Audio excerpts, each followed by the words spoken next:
Hello. नमस्कार। आप देख रहे हैं यूनिवर्सिटी योद्धा ऑफिशियल चैनल। मैं रोशन स्वागत करता हूं आपके अपने चैनल में। जैसा कि आपने पिछली क्लासेस में देखा कि हमने इन्वायरमेंटल साइंस का यूनिट 7 कंप्लीट किया है। आज हम लेकर आ चुके हैं मेजर हिस्ट्री का क्लासेस लेकर, जिसमें आज हम यूनिट 1 का शुरू कर रहे हैं।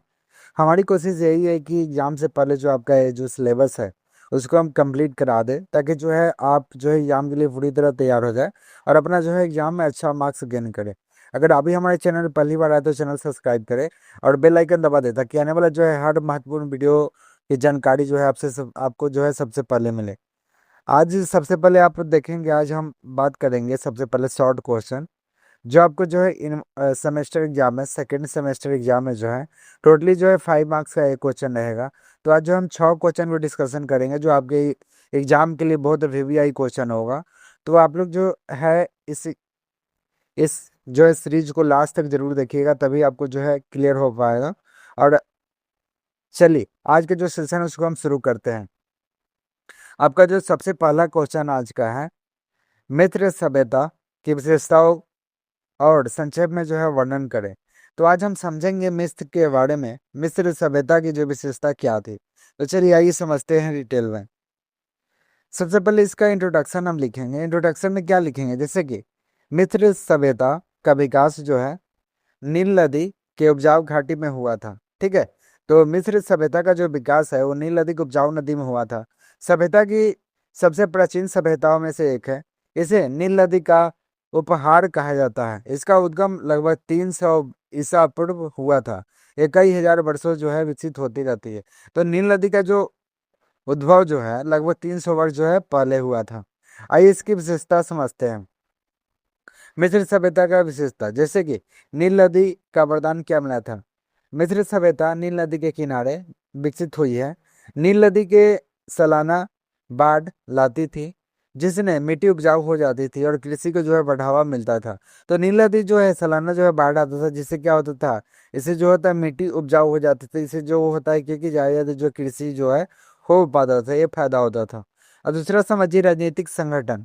तो राजनीतिक संगठन में क्या था, मिस्र में मिस्र में शासन व्यवस्था की जो है केंद्रीकृत थी। यहाँ फड़ाओ को ईश्वर का प्रतिनिधित्व माना जाता था। राज्य की उपचारी और निचले मिस्र के विभाजित किया गया था। बाद में यह एक जो है एकीकृत हो गया। ठीक है, तो फड़ाओ यहाँ का क्या होता था, राजा होता था। मतलब इसी के अनुसार जो है कोई भी कार्य किया जाता था और इसके अनुसार जो है सब काम होता था। ठीक है, दूसरी सामाजिक व्यवस्था यहाँ की क्या थी वो समझिए। जैसे कि समाज जो है पिरामिड के आकार का था। तो पिरामिड का आकार कैसा था, पिरामिड आप जैसे कि इमेज में आप देख रहे हैं, ये जो पिरामिड का आकार था ना मिस्र सभ्यता में, ऐसा ही आकार था। ठीक है, इसी आकार का जो है बना रहता था। ठीक है, यही होता था पिरामिड। आगे जो है सामाजिक व्यवस्था क्या थी इसकी वो समझिए। जैसे कि आकार का जो है शीर्ष फड़ाव होता था। ठीक है, उसके बाद जो पुरोहित हुए, अधिकारी हुआ। जैसे कि सबसे पहले अगर बात की जाए तो कौन आएगा, सबसे पहले फड़ाव आएगा। फड़ाव मतलब क्या होगा, फड़ाव मतलब राजा। जैसे अभी के बोलते हैं ना राजा, वही हुआ फड़ाव। तो फड़ाव मतलब राजा हो गया। उसके बाद क्या आएंगे, पहले आ जाएंगे आपका फड़ाव। ठीक है, यहाँ समझिए डिटेल में।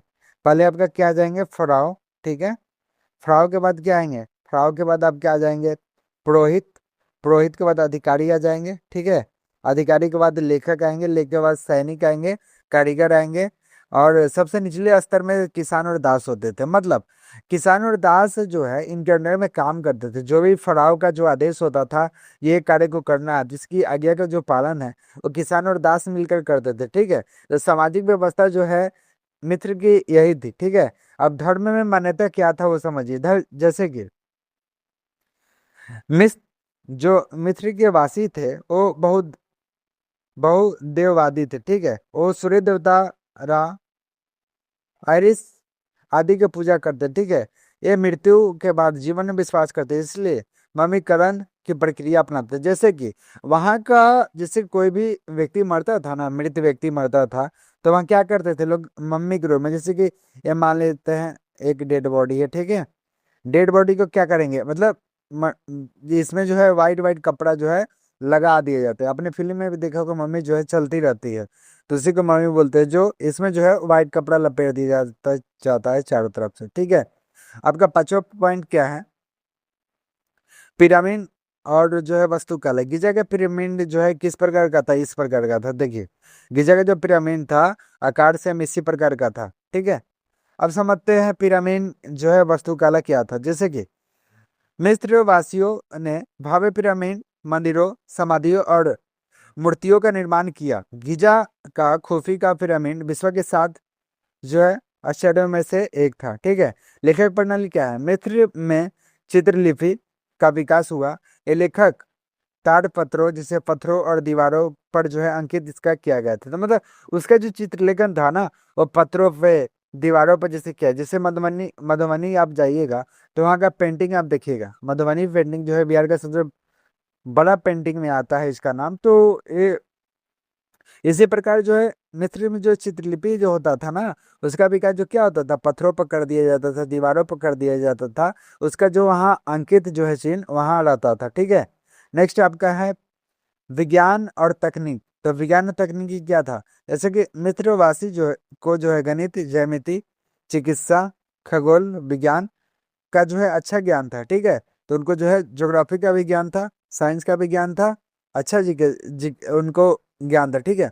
उन्होंने जो है सूर्य घड़ी, जल घड़ी और कैलेंडर का जो निर्माण हुआ था। तो कैलेंडर का निर्माण कब हुआ था, कोई पूछे तो एग्जाम में ऑब्जेक्टिव क्वेश्चन में कि आपका जो कैलेंडर होता है, ठीक है, जिसमें हम डेट और टाइम देखते हैं, उसका जो है आविष्कार कब हुआ था। तो आप बताइए कि इसका जो आविष्कार हुआ था वो मिस्र सभ्यता में हुआ था, ठीक है। कला और साहित्य, जैसे कि मिस्र के जो काल में धार्मिक भावनाओं से प्रेरित थी, ठीक है, उन्होंने चित्रकारी, मूर्तिकला और गहनों का जो उत्कृष्ट विकास किया। मृतकों की पुस्तक बुक ऑफ द एंड जो है प्रसिद्ध जो है साहित्य था, ठीक है। तो ये जो बुक था, the book of the end, जो प्रसिद्ध क्या था, साहित्य था। अब कंक्लूजन समझिए, जैसे कि मिस्र सभ्यता अपनी संगठित शासन व्यवस्था, उन्नत वस्तुकला, धार्मिक आस्था, लेखन प्रणाली और विज्ञान कला के विकास के कारण विश्व की महान सभ्यताओं में से एक थी। इसे जो है मानव सभ्यता के विकास में महत्वपूर्ण योगदान को दिया, ठीक है। नेक्स्ट आपका समझेंगे समोरियन सभ्यता। लगभग 3500 दो प्रमुख जो उपलब्धि के बारे में बताना है, ठीक है, समोरियन जो है सभ्यता के बारे में। तो समझिए समोरियन सभ्यता के बारे में, ठीक है।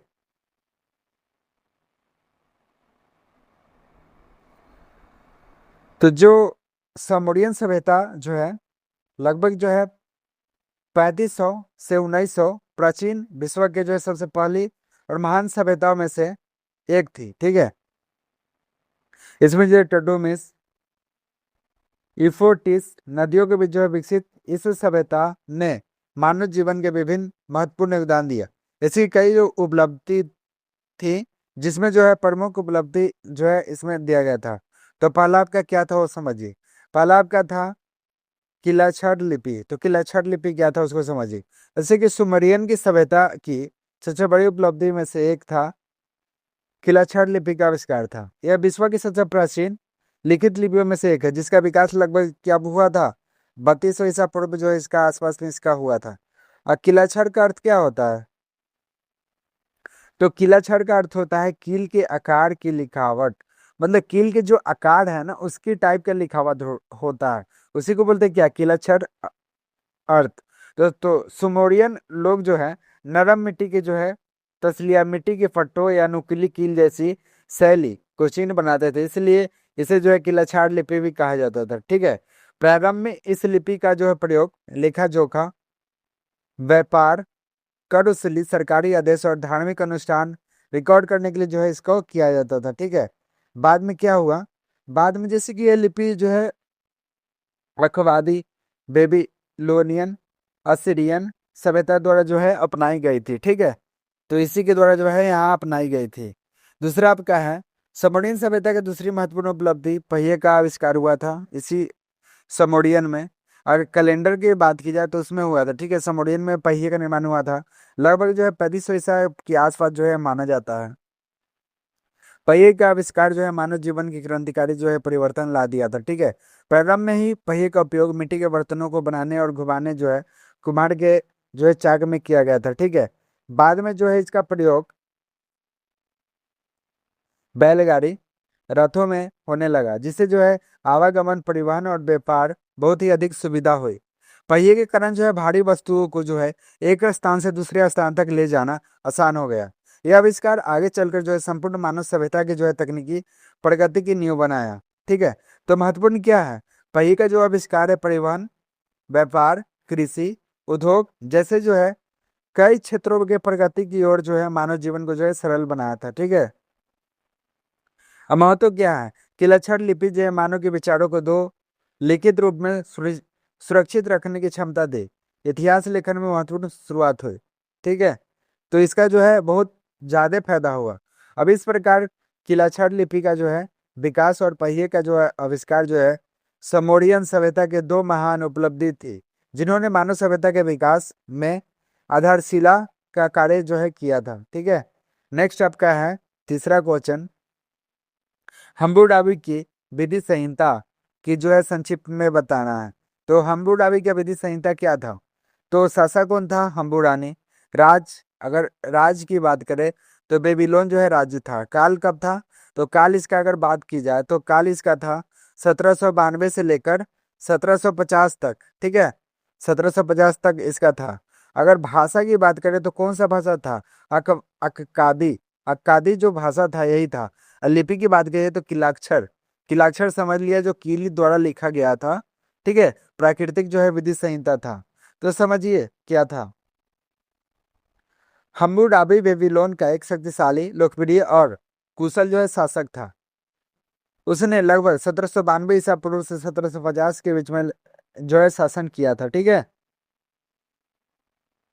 उन्होंने अपनी राज्य की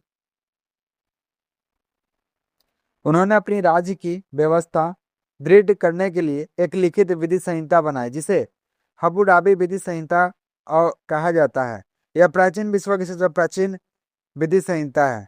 और विधि संहिता की प्राप्ति कैसे हुई उसके समझिए। यह संहिता एक काले पत्थर के स्तंभ स्टेट की उकेरी गई थी। ठीक है, लगभग 2.25 मीटर ऊंचा था।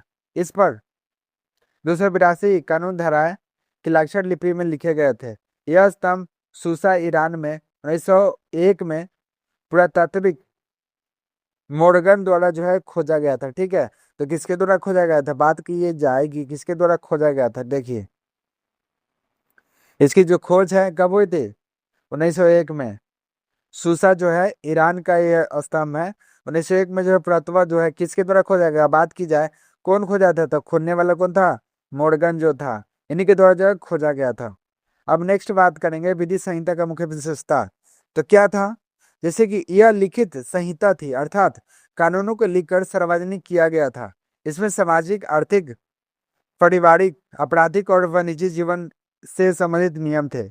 इसकी आंख के बदले आंख, दांत के बदले दांत का जो है सिद्धांत को जो है अपनाया गया था। ठीक है, और इसमें क्या था?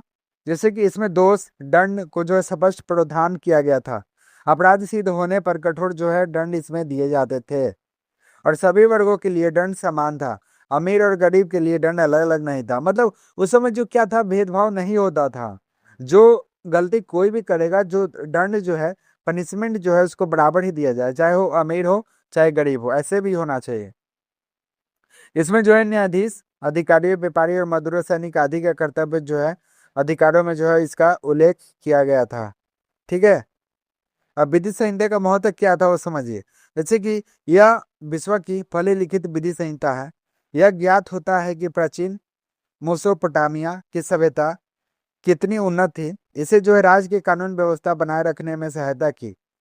जो है इसने जो है आगे की आने वाली विधि संहिता प्रणाली को प्रभावित किया। इसमें अधिकारों को जो है उस समय सामाजिक, आर्थिक और राजनीतिक जीवन की जो है जानकारी इसमें मिलती है। कंक्लूजन क्या होगा? हम्मुराबी की विधि संहिता प्राचीन बेबीलोन की न्याय व्यवस्था को जो है उत्कृष्ट उदाहरण है। इसे जो है कानून को लिखित रूप में प्रस्तुत कर मानव सभ्यता के विकास में महत्वपूर्ण योगदान को दिया। यह संहिता आज भी प्राचीन विधि संहिता के अध्ययन के लिए जो है अत्यंत महत्वपूर्ण है। हम्मुराबी जो है कानून, शासन, रूल ऑफ लॉ की नींव रखी, जो किसी भी सभ्य के जो है आधारित है। चौथा हम समझेंगे असीरियन सभ्यता की जो है सैन्य व्यवस्था, प्रशासन और संक्षिप्त वर्णन। तो असीरियन का जो सेना थी उसके बारे में हम समझेंगे। ये आपका जो क्वेश्चन हम करा रहे हैं, शॉर्ट क्वेश्चन करा रहे हैं। ये जो आपके यूनिवर्सिटी एग्जाम होगा ना, उसमें 5 मार्क्स में ही आएगा। ठीक है, शॉर्ट क्वेश्चन ये है। इसको अगर आप इतना लिख दीजिएगा तो आपका 5 मार्क्स जो है कंप्लीट मिल जाएगा। ठीक है, तो आप लोग जो इसको अच्छा से समझिए, और एक बार समझ में ना आए तो इस वीडियो को 2 बार देखिएगा। ठीक है, चलिए आगे समझते हैं। असीरियन सभ्यता के जो है विकास मोसोपोटामिया के उत्तरी भाग में हुआ था। कहाँ हुआ था? उत्तरी भाग में। ठीक है, इसकी सभ्यता अपनी शक्तिशाली सेना, अनुशासित सैन्य संगठन के कुशल प्रशासन के लिए प्रसिद्ध थी। असीरियन शासकों ने अपनी सैन्य शक्ति के बल पर एक विशाल साम्राज्य की जो है स्थापना की थी। अब सैन्य व्यवस्था क्या था वो समझिए। असीरियन सेना जो है प्राचीन विश्व की सबसे सुगठित सेनाओं में से एक थी। सेना में पैदल सैनिक, घुड़सवार सेना, रथ सेना और धनुर्धर जो है शामिल थे। ठीक है, इसमें क्या होता था, जैसे कि युद्ध में लोहे के हथियार जैसे कि तलवार हो गया, भाला हो गया, ढाल आदि का जो है व्यापक उपयोग किया जाता था। मतलब कहीं भी अगर युद्ध हो तो उस समय क्या यूज किया जाता था? तलवार, भाला, ढाल जो है आदि का जो है उपयोग उसमें किया गया था। अब बात करें किलों पर आक्रमण के लिए जो है घेराबंदी यंत्र क्या था, तो उस समय जो है युद्ध रथों का जो है प्रयोग किया गया था। किलों पर आक्रमणबंदी, घेराबंदी समझते हैं? घेराबंदी मतलब चारों तरफ से घेर लेना। ठीक है, दुश्मन को जाने की जो है रास्ता को नहीं देना। अब सैनिकों को नियमित प्रशिक्षण दिया जाता था तथा सेना अस्थायी थी। अब जो है इसमें क्या है, जैसे कि विजय प्राप्त क्षेत्रों में नियंत्रण बनाए रखने के लिए जो है विभिन्न स्थानों पर सैनिक चौकियों को जो है स्थापना इसमें किया गया था। ठीक है, तो प्रशासनिक व्यवस्था क्या थी, जैसे कि असीरियन समाज के जो सर्वोच्च अधिकारी कौन होता था? राजा होता था, जिसे जो राज्य के प्रमुख सेनापति माना जाता था। विशाल साम्राज्य में कई प्रांतों को जो है विभाजित किया गया था। जो है प्रत्येक प्रांत प्रशासन राज्यपाल गवर्नर के जो है हाथ में होता था। कर वसूली, कानून व्यवस्था और न्याय प्रणाली पर जो है विजय विशेष करके इस पे ध्यान दिया जाता था। ठीक है, संदेशों का आदान प्रदान के लिए जो है विकसित सड़कों और डाक व्यवस्था उसमें थी। तो जो संदेश जो है, जैसे कि अभी पोस्ट ऑफिस के माध्यम से मान लेते कोई स्पीड पोस्ट हम करते हैं। ठीक है, स्पीड पोस्ट करते हैं, मान लेते हैं हम मुजफ्फरपुर से पटना भेजते हैं। ठीक है, तो हम कहाँ से भेजेंगे? पोस्ट ऑफिस के माध्यम से स्पीड पोस्ट करेंगे। फिर दी गई एड्रेस पे जो है स्पीड पोस्ट होता है। तो उस समय जो है जो थे, उस समय जो है कोई भी संदेश पहुंचाने के लिए डाक व्यवस्था थी। साम्राज्य में विद्रोह रोकने के लिए जो कठोर प्रशासनिक नियंत्रण को रखा गया था। और इसका कंक्लूजन समझिए। असीरियन सभ्यता की जो सफलता मुख्य आधार पर दृढ़ता और सैन्य शक्ति और प्रभाव प्रशासन था। इसकी जो सैन्य तकनीकी, संगठन और प्रशासनिक व्यवस्था ने प्राचीन विश्व के अनेक साम्राज्य को प्रभावित किया, विश्व के इतिहास में जो है महत्वपूर्ण स्थान प्राप्त किया। अब इसका पचवा समझेंगे, चीनी सभ्यता के विकास में हांगो हो पीली नदी की भूमिका को जो है इसमें स्पष्ट करेंगे। तो पीली नदी चीनी की सभ्यता का उद्गम स्थल है। ठीक है, यही जो है पीली नदी है। ठीक है, ये ऐसे ऐसे घूमता था, ऐसे था। ठीक है, तो समझिए चीनी सभ्यता का जो है विकास हांगो हो नदी के किनारे हुआ। इसे पीली नदी भी कहा जाता है क्योंकि इसमें जो है बहने वाली मिट्टी पीले रंग के होते थे। जो बहने वाली जो मिट्टी है ना, इसमें यहाँ से जैसे कि मान लेते हैं यहाँ पे बारिश हुआ, यहाँ पे बारिश हुआ तो यहाँ पे गिरने वाली जो मिट्टी होता था वो पानी में मिलने के बाद क्या होता था? येलो कलर का हो जाता था। तो इसलिए इसको क्या बोला गया? पीली नदी कहा जाता था, क्योंकि इसमें जो बहने वाली मिट्टी पीले रंग की होती थी। इस नदी में चीन सभ्यता का जो है पालना कहा जाता था। हांगो हो नदी ने प्राचीन चीन के जो है भौगोलिक, आर्थिक और सामाजिक राजनीतिक विकास को जो है अत्यंत महत्वपूर्ण भूमिका इसमें निभाई थी। अब उपजाऊ मिट्टी, ये नदी क्या, हांगो हो नदी की जो भूमिका क्या थी? हांगो हो नदी जो है अपने हवान गो हो नदी अपने साथ जो है पीली रंग की जो है गार्ड लाती थी। यह गार्ड जो है जमा होकर नदी किनारे पर भूमि अत्यंत उपजाऊ होता था। इससे जो है उपजाऊ मिट्टी में जो है कृषि विकसित में जो है सहायता मिलती थी। दूसरा क्या है? कृषि के विकास में सहायक, जैसे कि उपजाऊ कृषि के कारण यहाँ पे कृषि का विकास हुआ। बजरा चीनी का प्रमुख फसल थी, जिसमें जो है खेती इसी क्षेत्र में होती थी। कृषि उत्पादन में जो है वृद्धि में अस्थायी रूप से जीवन जो है जन्म दिया, और जो है ग्रामों और नगरों को जो है इसी में विकास हुआ। नेक्स्ट है आपका बसावट और नगरों के विकास। जैसे कि नदी के किनारे जल, उपजाऊ भूमि, परिवहन की सुविधा ने लोगों को जो है बसने के लिए आकर्षित किया। यहीं पर चीनी की प्राचीन बस्तियां का नगर विकसित हुआ। जैसे कि संस्कृति, अस्थायी बस्तियों में आगे चलकर संगठित समाज और राज्य व्यवस्था में जो है नींव रखी गई थी। नेक्स्ट आपका है राजनीतिक और एकता एवं योगदान। जैसे कि नदी के किनारे जो है बसे क्षेत्र में धीरे धीरे अनेक छोटे छोटे राज्य जो है बाद में बने और परिवर्तित हुए। हवांग हो नदी, सोंग, जो जैसे जो शक्तिशाली राजवंश का जो है इसमें क्या हुआ, उदय हुआ। अब सभ्यता क्या थी इसमें उसको समझिए। जैसे कि हवांगो नदी का विकसित जो है लेखन कला का से रेशम उद्योग और दर्शन को जो है विकसित हुआ। चीनी संस्कृति, परंपरा, त्योहार को जो है सामाजिक जीवन पे इस नदी का जो है आसपास में विकसित हुआ। अब पीली नदी चीन की सभ्यता का उद्गम स्थल भी कहा जाता था। इस नदी को उपजाऊ मिट्टी प्रदान करने के लिए जो है बढ़ावा दिया गया। नगरों और बस्तियों का जो विकास सहायक हुए, व्यापार और परिवहन साधन उपलब्ध कराए गए, राजनीतिक एकता और संस्कृति विकास महत्वपूर्ण भूमिका निभाई। इस प्रकार के अवांग हो नदी चीनी सभ्यता का जो है विकास संभव नहीं था। नेक्स्ट है पारसी सभ्यता का मुख्य विशेषता वर्णन करें। तो पारसी सभ्यता का जो उदय जो है 6ठी शताब्दी ईरान की पठारी क्षेत्र में हुआ था। ठीक है, इसका संस्थापक शासक कौन था? साइरस साइरस थे। ठीक है, यह सभ्यता अपनी विशाल साम्राज्य व्यवस्था, सुशासन, धार्मिक सहिष्णुता और प्रशासनिक कुशलता के लिए जो है प्रसिद्ध थी। इसकी उपलब्धियों ने विश्व इतिहास पर जो है गहरा प्रभाव डाला। अब फारसी का उद्देश्य, प्रमुख विशेषता क्या है? तो इसका क्या था? विशाल साम्राज्य था। फारसी शासकों जो है एशिया, यूरोप और अफ्रीका बड़े भाग को जो है अधिकार साम्राज्य की स्थापना की। यह साम्राज्य साइरस जैसे जो शासकों को अपने चरम पे किया था। सुशासन और प्रशासन, तो इसमें क्या था? इसमें था फारसी शासन व्यवस्था अत्यंत सुगठित और कुशल थी। साम्राज्य की जो है नामक प्रांतों में बांटा गया, जिसे जो है प्रशासन अधिक अधिकारी में बट गया। दूसरा है धार्मिक सहिष्णुता। फारसी शासन धर्मों का सम्मान करते थे। साइरस को मानवता का रक्षक कहा जाता था, क्योंकि उसने जो है विजित प्रदेशों के लोगों में अपने धर्म का जो है पालन करते हुए स्वतंत्रता दी। कानून और न्याय की व्यवस्था, तो कानून और न्याय की जो है सभी प्रजा और कानूनों के रूप में समान रूप से जो है लागू हुआ था। और संस्कृति क्या था? तो फारसियों ने विभिन्न जातियों और संस्कृति को एक साथ जोड़ने कर संस्कृत का जो है निर्माण इसमें किया था।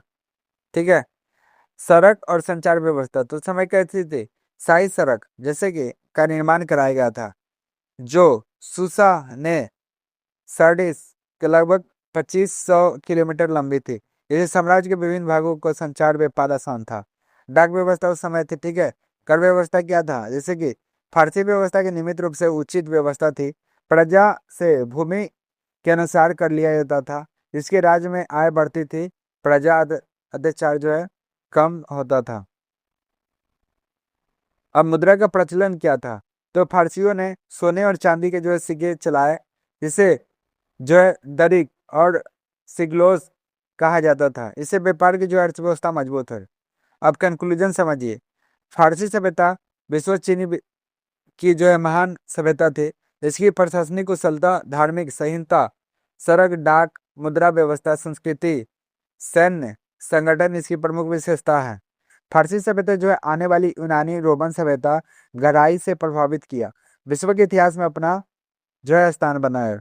तो आज का सेशन हम यहीं तक रखेंगे, और जितने सारे हमारे सेकेंड सेमेस्टर के स्टूडेंट हैं वो कमेंट में जरूर बताएंगे आपकी जो है तैयारी कहाँ तक हुई है। और जो है ये आपका जो है शॉर्ट क्वेश्चन करा है। अब नेक्स्ट जो वीडियो आएगा उसमें हम ऑब्जेक्टिव क्वेश्चन करा देंगे, कुछ लॉन्ग क्वेश्चन करा देंगे, जिससे जो आपका यूनिट 1 जो है टोटली कंप्लीट हो जाएगा। ठीक है, तो आप लोग जो है चैनल को सब्सक्राइब जरूर कर लीजिएगा और बेल आइकन जरूर दबा लीजिएगा, ताकि आने वाला हर जो है न्यू वीडियो के नोटिफिकेशन सबसे पहले मिले। धन्यवाद।